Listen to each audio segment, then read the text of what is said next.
साथियों, मैंने देश की 2 करोड़ बहनों को लखपति बनाने की गारंटी दी थी।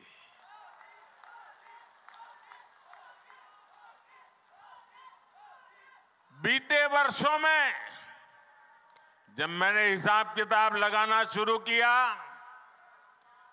तो मुझे प्राथमिक जो जानकारी मिली है, अब तक हम 1 करोड़ बहनें लखपति दीदी बन चुकी है।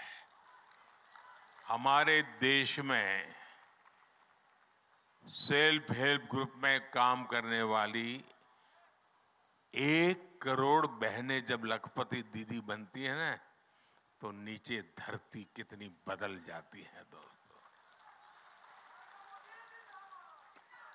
अब इस बजट में हमने लखपति दीदी बनाने के लक्ष्य को और बढ़ा दिया है।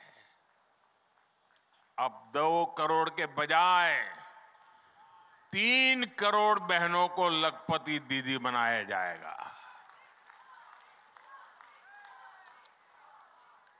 इसका लाभ असम की मेरी हजारों लाखों बहनों को भी जरूर होने वाला है।